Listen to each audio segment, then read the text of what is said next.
Have you ever felt like you were built for a world that doesn't exist yet? Not in some vague, poetic way, literally. As if your nervous system is calibrated to frequencies no one else seems to hear? You feel overwhelming emotion at what others call small things. A song lyric tears you open because it doesn't just remind you of something, it contains your entire life story, compressed into 3 lines. You're sitting there with tears streaming down your face while someone next to you is checking their phone. They heard a song. You heard an oracle. Or you walk into a gathering. Everyone says it's fine. The conversation is light. But you feel it immediately, the weight of what's not being said, the unspoken tension humming beneath the surface, the performance everyone's agreed to maintain, and you're the only one who seems to notice the room is suffocating. You've been told you're too sensitive, too intense, overthinking it, reading into things, making it complicated when it's simple. But what if none of those labels capture what's actually happening? What if the problem isn't that you feel too much, but that you're perceiving something real that others aren't structured to detect? There are names for what you experience: highly sensitive person, intense, empath, overthinker. These labels describe the surface, the what, but they don't explain the why. They don't tell you why you're built this way, why you can't just lighten up or stop caring so much, why a normal, stable life feels like trying to breathe underwater. These aren't character flaws. They're not even personality traits. They're symptoms of something deeper, something structural. The psychologist Carl Jung spent his life mapping the architecture of the human psyche, not just behavior, but the underlying structure of consciousness itself. And he identified something most people miss. Most human beings operate within what he called participation mystique, a state where the individual psyche is merged with the collective. They absorb the values, beliefs, and emotional patterns of the group without question. The ego and the persona, the social mask, are essentially the same thing, but there's another configuration. Jung called it differentiated consciousness. This isn't about being smarter or more evolved. It's about structure. Your psyche is built differently. The filter between your conscious awareness and the deeper layers of the unconscious, the part most people keep tightly sealed, is permeable in you. This permeability is not a bug. It's the core feature of your design. In this exploration, we're going to map your architecture with precision. You'll learn why you're structurally different, not broken. We'll examine the 8 signs that mark this psychological configuration. We'll walk through the 3 developmental stages most people with this architecture move through, from alienation to sovereignty. You'll discover how to live as what you are, a high-resolution instrument in a low-resolution world. And you'll understand the evolutionary function you serve, why this architecture exists at all, and what it's designed to do. This is not about fixing yourself. It's about recognizing what you are. So what exactly is different about your structure? To understand this, you need to see how the normative psyche is built and where yours diverges. Most people have what Jung called a rigid ego-unconscious barrier. Think of it as a fortress wall. The conscious mind, the ego, sits on one side, managing daily reality. On the other side is the unconscious, the vast reservoir of instincts, memories, ancestral patterns, and archetypal forces. For most people, that wall is thick, high, designed to keep the unconscious out. This isn't pathology, it's adaptation. It allows them to function in consensus reality without being flooded by the deeper layers of the psyche. They can go to work, follow the script, stay comfortable in the collective agreement about what's real and what matters. You don't have a wall. You have a membrane, semi-permeable. The boundary between your conscious awareness and the unconscious is porous. Material from the deeper psyche, emotional currents, archetypal patterns, symbolic information flows through continuously. This is why a simple interaction can feel like it contains layers upon layers of meaning. It does. You're not imagining it. You're perceiving the symbolic dimension of reality that most people's structure filters out. In Jungian terms, the ego is the center of your conscious field, your sense of I. The self is the center of the total psyche. Conscious and unconscious together. It's the organizing principle of your entire being. For most people, the relationship between ego and self is latent, dormant. The ego runs the show, identified almost entirely with the persona, the social role. The self whispers from the background, mostly ignored. In your structure, the dialogue between ego and self is active, continuous. You feel it as a constant gravitational pull towards something undefined, a restless sense that you're supposed to be doing something, becoming something, even when you can't name what it is. This is the ego-self axis in motion. It allows you to hold what Jung called the tension of opposites. You can feel intense emotion and still think clearly. You can perceive paradox without needing to collapse it into a simple answer. You can sit with complexity, joy, and grief in the same breath, clarity and confusion intertwined, without your psyche fracturing. Most people can't do this. Their structure demands resolution, certainty, one thing or the other. Yours demands integration. Jung used the term psychological elite to describe individuals like you. Not elite in social status or moral superiority. Elite in function, you are the leading edge of individuation, not just for yourself, but for the collective. The collective consciousness is inherently conservative. Its job is stability, maintaining the known. But the unconscious contains the future, the unlived potential of the species. Someone has to bridge those two realms. Someone has to metabolize the tension between what is and what's trying to emerge. That's you. Your distress, the alienation, the overwhelm, the inability to just be normal isn't malfunction. It's the friction of evolution. You can't fit into the status quo because if you did, you couldn't serve this function. Your discomfort is the leading edge of the collective psyche trying to grow. Jung wrote that these individuals perceive the unlived life and the shadow of the collective. You feel what others repress. You see what others deny. Not because you're special, but because your structure is designed to detect it. For most people, individuation, the process of becoming who you truly are, is a potential, optional. Many live their entire lives without ever answering that call. For you, it's not optional. It's a compulsion. The self exerts a gravitational pull on your ego that makes a normal, undifferentiated life impossible. You've probably tried. You've tried to care about the things you're supposed to care about, to want what others want, to settle into a stable, predictable existence.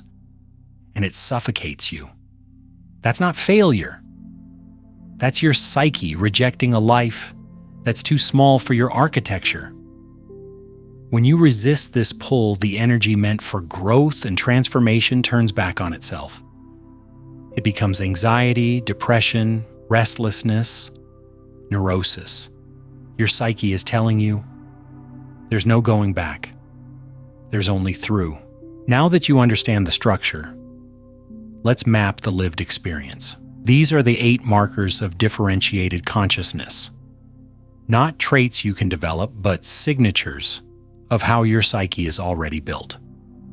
Sign 1. Supernatural emotional depth. When you feel sadness, you don't just feel your sadness about this situation. You feel sadness as an archetypal force. The personal trigger, a breakup, a loss, a disappointment, activates something far older and deeper. The emotion reaches down through layers. Your own history, yes, but also the ancestral memory of loss, the collective experience of grief that lives in the human psyche. Jung called these affect-toned complexes. A complex is a cluster of images and feelings organized around an archetypal core. When yours activate, they don't stay contained in the personal realm. They resonate through the collective unconscious. So when you cry at that song lyric, you're not overreacting. You're experiencing a symphony. The personal note, the somatic vibration in your chest, and the mythic dimension, all at once. Most people hear a single note. You hear the entire orchestra. This depth has a cost. It requires a robust ego structure to contain the intensity without being flooded. This is why emotional regulation feels different for you. You're not just managing a feeling, you're holding a force. Sign 2. Sacred curiosity, the relentless why. You can't stop asking why. Not because you're being difficult, because your psyche is fundamentally dialectical. Every time someone presents a thesis, a belief, a social norm, an explanation, your unconscious immediately constellates the antithesis, the exception, the contradiction, the hidden complexity. This is the transcendent function at work. Jung described it as the mechanism that mediates between opposites, generating new perspectives through their collision. For most people, this function stays dormant. For you, it's always on. The question why is the friction created when thesis meets antithesis in your psyche. You're not trying to be contrarian. You're trying to resolve the tension of opposites into something truer. Sign 3, conscious independence. Your self-worth doesn't come from external validation. It can't. Most people derive their sense of identity from the collective, their role, their reputation, what others think of them. The ego and the persona are fused. This is participation mystique, the individual merged with the group mind. You've withdrawn your projections. You know at a structural level that the persona is a mask, necessary for social function, but not who you are. Your sense of self is rooted internally in the relationship between ego and self. This makes you allergic to scripts. The templates society hands you, how to live, what to want, what success looks like, don't fit. Not because you're rebellious, but because your psyche structurally rejects inauthenticity. You can stand alone, not because you want to, but because you can't not to. Sign 4. Hyper-perceptive awareness. You read the room in a way that feels almost supernatural. You walk into a space and immediately sense the emotional field, the unspoken tensions, the hidden agendas, the performance everyone's maintaining. You perceive the psychological signatures of the people around you, what they're avoiding, what they're protecting, what they're hiding even from themselves. This isn't projection, it's perception. Your permeable psyche picks up the feeling tone of the environment, the unconscious material circulating in the collective field. Jung noted that individuals with this sensitivity act as canaries in the coal mine for the collective psyche. You detect toxicity, inauthenticity, and shadow material before it becomes visible to others. The challenge? Distinguishing what's yours from what you're absorbing from the field. This is psychological discrimination, and it's a skill you have to develop consciously. Sign 5. Craving for meaning. Type authenticity. Small talk doesn't just bore you, it suffocates you. This isn't snobbery. Your psyche literally cannot metabolize superficiality. Shallow interactions, surface-level work, relationships without depth.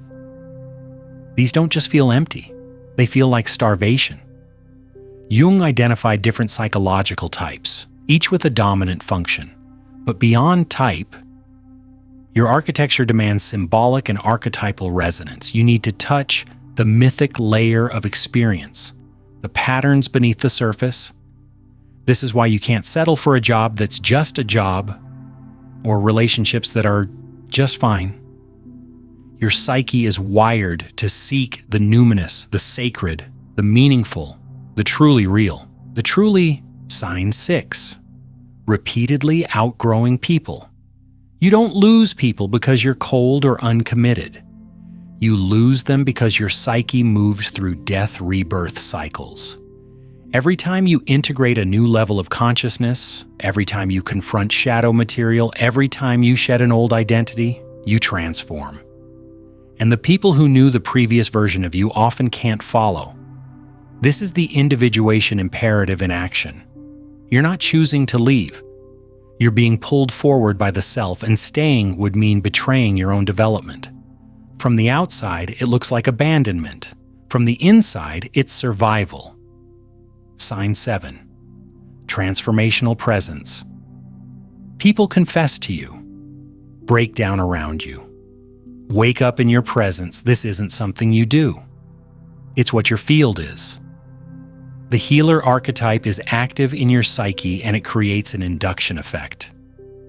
Your presence activates unconscious material in others. You hold space in a way that allows their defenses to drop. This can be exhausting. You become a catalyst for others' growth, whether you intend to or not. Sign 8. Undefined greater purpose. You feel it constantly. The pull towards something. A sense that you're meant to do something significant, contribute something essential, but you can't see it yet. Jung called this the teleological function. The psyche oriented toward a future potential that hasn't yet manifested. It feels like homesickness for a place you've never been. A restlessness that no external achievement can satisfy. This is the self-calling. The blueprint of who you're meant to become, pulling you forward even when the path is invisible. Recognizing these signs is only the beginning. This architecture unfolds through a developmental arc. 3 distinct stages that most people with differentiated consciousness move through. Not a ladder you climb once, but a spiral you return to at deeper levels. Stage 1. The unconscious outsider. In the beginning, you don't know you're structurally different. You just know something's wrong. You feel broken, defective. Like everyone else received an instruction manual for being human that you somehow missed. You watch people move through life with ease, forming friendships effortlessly, content with surface interactions, satisfied with conventional goals. And you can't understand why you can't do the same, so you build a persona, rigid, carefully constructed. You study how normal people behave and try to replicate it. You perform the role of someone who fits in, hoping that if you do it long enough, it will become real. This is alienation wearing the mask of adaptation. The pain of this stage is profound because you're not just feeling isolated, you're pathologizing yourself. You've internalized the collective's judgment, too sensitive, too intense, too much. You believe the problem is a moral failure, a character flaw, something you should be able to fix if you just tried harder. The critical insight that marks the transition out of this stage is structural recognition. The difference is not a defect, it's architecture. Stage 2. The awakening individual. The persona collapses. It has to. You can't maintain the mask anymore. The energy required to pretend becomes unsustainable, and something inside you, the self, refuses to keep performing. This collapse feels like death, and in a very real sense it is. The false self, the adapted identity, the carefully constructed version of you that fit the mold, dies. This is when you begin the real work, shadow confrontation. Jung described the shadow as everything you've denied, repressed, or refused to acknowledge about yourself. Meeting your shadow means seeing your own darkness, the rage you've suppressed, the selfishness you've hidden, the desires you've deemed unacceptable. It's brutal, but necessary. In this stage, you learn to withdraw projections. You stop expecting the collective to validate you. You stop giving others the power to define your worth. You begin setting boundaries, not just externally but psychically. You develop what Jung called psychological discrimination, the ability to distinguish your feelings from the emotional field around you, your intuitions from your anxieties, your path from someone else's expectations. You also begin to integrate what you once called too much as a design feature. The intensity isn't a problem to solve. It's the instrument you're learning to play. This stage carries high risk. The danger of inflation, identifying with the archetype instead of the ego, believing you're special or chosen in a way that isolates you further. The risk of spiritual bypassing, using psychological insight to avoid genuine human connection. The temptation of isolation, retreating into superiority or bitterness, deciding that nobody understands, is your permanent condition. The work is learning to hold your rarity without superiority, your depth without drowning, your boundaries without walls. Stage 3. Individuated consciousness sovereignty, not as dominance but as self-possession. In this stage, the self becomes your primary reference point, not the collective's approval, not others' comfort, not the persona's performance. You live from the inside out. This doesn't mean you've transcended pain or outgrown loneliness. It means you've accepted your architecture fully, including the isolation it sometimes requires, the intensity it always demands, the burden of perception it never stops carrying. You become what Jung called a beacon. You live as your design without apology. You serve the collective function, the evolutionary edge, the bridge between conscious and unconscious, without losing yourself in it. You hold others' limitations with grounded compassion, not judgment, not neediness. You don't expect people to understand what they're not structured to perceive. This is amor fati, love of your fate, acceptance of the specific burden and gift you were given. As Jung wrote, the privilege of a lifetime is to become who you truly are. A final note, this isn't a ladder. You don't graduate from one stage and never return. It's a spiral. Each time you face a new level of transformation, a new death-rebirth cycle, you may revisit the outsider's alienation or the awakening's chaos. But you return with more structure, more consciousness, more capacity to hold what arises. The architecture doesn't change, but your relationship to it does. Understanding your architecture isn't enough. You need to know the dangers inherent to it and the specific strategies that allow you to survive and function with this level of permeability. Every psychological structure casts a shadow. For differentiated consciousness, there are 3 that pose the greatest risk. Shadow 1, inflation, the spiritual ego. Inflation happens when the ego identifies with the archetype instead of relating to it. You begin to believe you are the healer, the seer, the chosen one. The permeable boundary that allows you to perceive deeper patterns becomes a justification for superiority.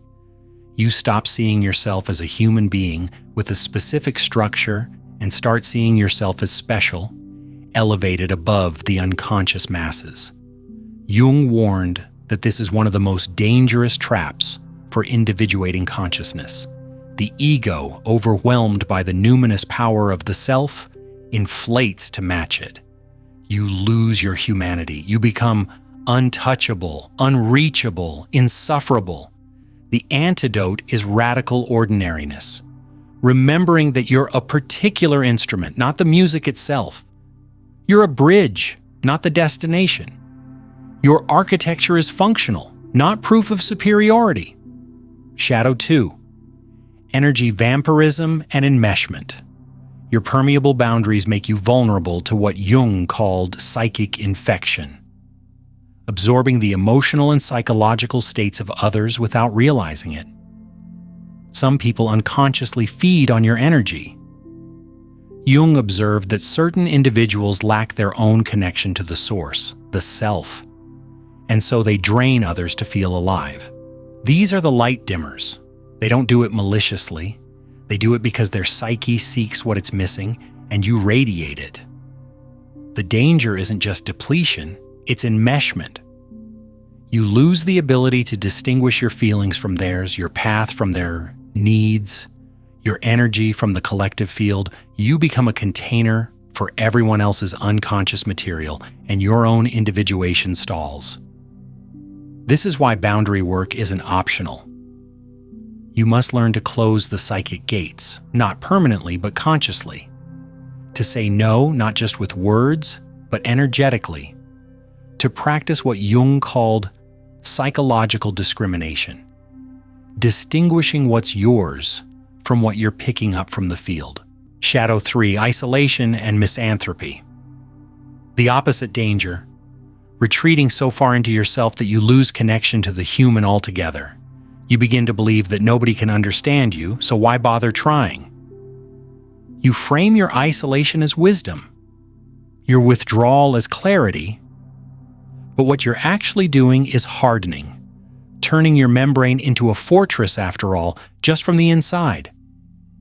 This shadow whispers that you're too advanced for ordinary people, too evolved for simple connection. It turns loneliness into identity, and it cuts you off from the very relationships that could support your individuation. The reality, even individuated consciousness needs others, not for validation, but for resonance. What Jung called light matchers, other individuating souls who have their own connection to the source. These relationships are mutual, sovereign, generative. Isolation as self-protection is one thing. Isolation as superiority is shadow. To live in this structure, you need specific practices, not self-care platitudes, structural necessities, regulation of exposure. You consciously choose environments. Limit contact with toxic or shallow contexts. This isn't avoidance, it's hygiene. Your psyche is allergic to inauthenticity the way some bodies are allergic to gluten. Exposure makes you sick. Sacred solitude. Solitude is your decompression chamber. The place where you separate your energy from the collective field, metabolize the symphony of effects you've absorbed, and return to your own center. Without it, you lose coherence. Active imagination and creative expression. The energy must move. If the material flowing through your permeable psyche doesn't find an outlet, art, writing, work, creation, it stagnates. It becomes anxiety, obsession, or somatization. The transcendent function demands a product, a symbol, a solution, something tangible that bridges inner and outer. Somatic grounding. Your consciousness operates at high frequency, mental, intuitive, spiritual. Without grounding in the body, you dissociate, you float away into the archetype. Physical practices, movement, breath work, anything that anchors you in sensation, keep you tethered to earth. Psychological discrimination, the most critical skill, constantly asking, is this feeling mine or am I picking it up from the field? Is this person asking for help or dumping energy? Is this intuition actionable or just information? This transforms empathy from a liability into sovereignty. You remain connected without collapsing into enmeshment. You perceive without being possessed. So why does this architecture exist at all? Jung situated the individual within the vast timeline of human evolution. The collective consciousness is conservative by design. Its function is stability, maintaining what's known. But the objective psyche, the unconscious, contains the seeds of the future. Someone has to bridge those two realms. You metabolize new values for the collective. You feel feelings that haven't been named yet. You think thoughts that don't fit current frameworks. What seems rare and strange in you today, ecological sensitivity at the somatic level, comfort with paradox, systemic intuition, often becomes the norm of tomorrow. Your suffering is not just personal, it's transpersonal. You're experiencing the birth pangs of a new collective epoch, the friction, the alienation, the inability to fit. These aren't defects, they're the leading edge of consciousness trying to grow. The final work is this: loving your rarity without needing the collective to validate it. The collective cannot validate outliers. It's a cognitive error to expect it. The structure that maintains the norm cannot simultaneously celebrate the exception. Your reference point must be the self. This is amor fati, love of your fate, acceptance of your specific architecture, with all its loneliness, intensity, and burden, as the necessary vessel for your purpose. You are not a microscope that sees too much detail. You are a high-resolution instrument, and the work is learning to use it properly. Jung wrote, "The privilege of a lifetime is to become who you truly are." For you, this isn't inspiration, it's instruction. If you recognize yourself in this architecture, know that your intensity, your depth, your inability to settle, these are not flaws. They are the features of a psyche designed to bridge worlds. The loneliness is real, the burden is real, but so is the beauty of living at the edge of what consciousness can become.